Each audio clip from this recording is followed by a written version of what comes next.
Unfortunately, much of World War II can be traced from the decisions made at the end of World War I.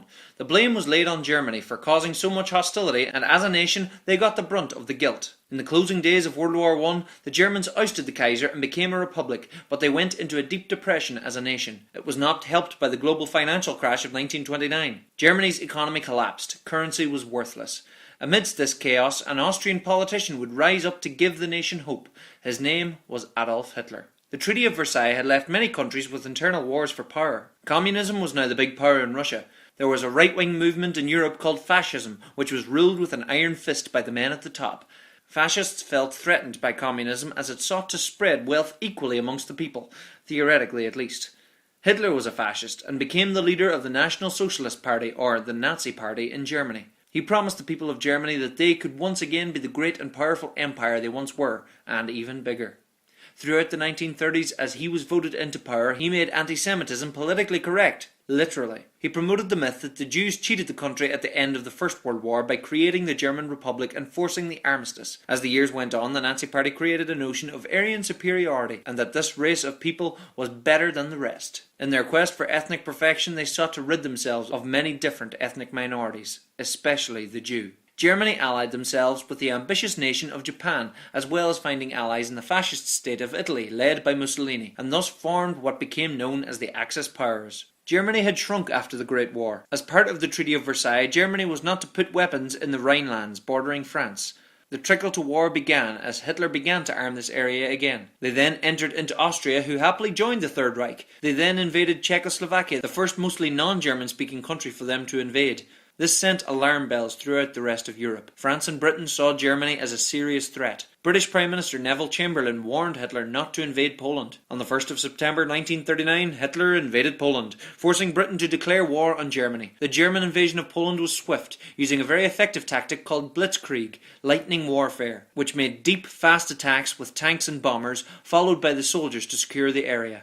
After conquering Poland, Denmark and Norway, Germany turned west. The German army pushed through the Low Countries quickly and efficiently. France and Britain moved through Belgium to meet them, but the German forces were too quick. The surviving forces had a mass evacuation of mainland Europe from Dunkirk. France quickly surrendered.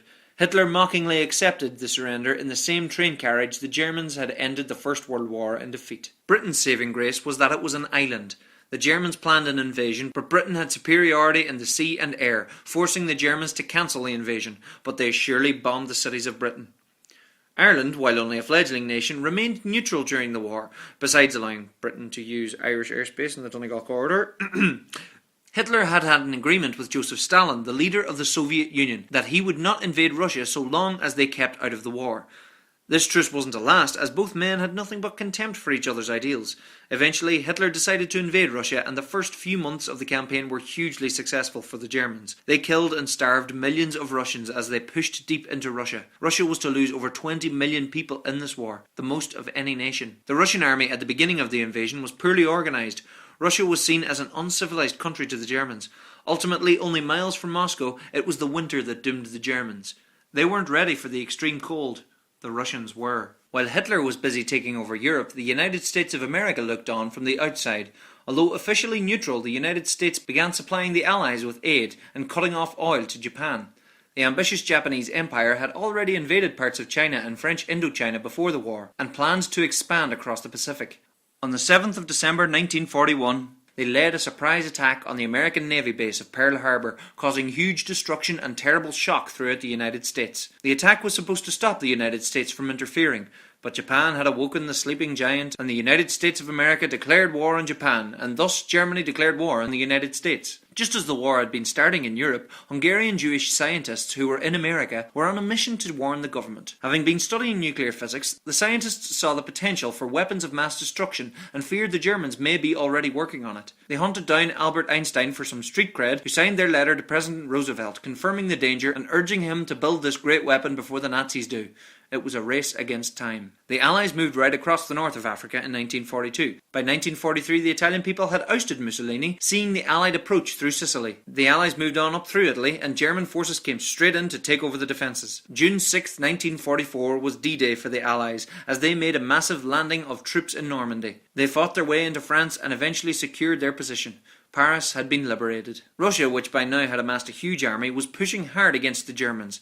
As the Red Army pushed back through Poland, they began to uncover a terrible truth.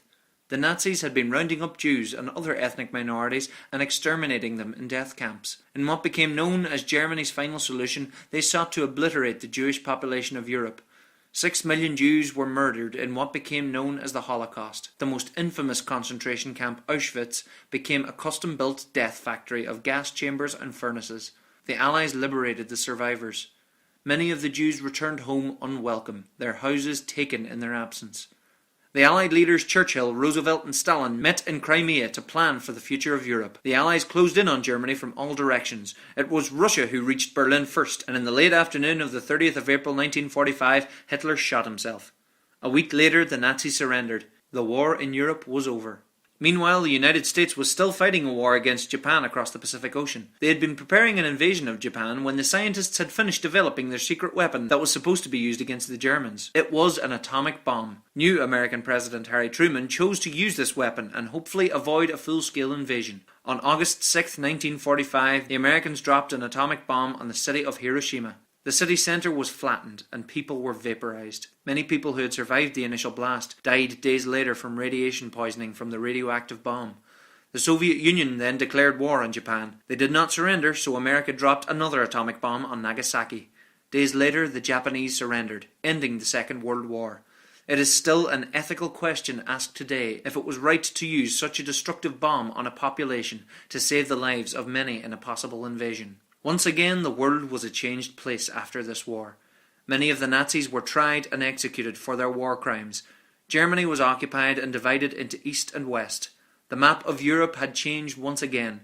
Over the next decade, two large military alliances would form from the Allies, NATO and the Warsaw Pact. Differing ideals between these alliances would set the scene for a long period known as the Cold War. The United Nations was set up to try and prevent another world war.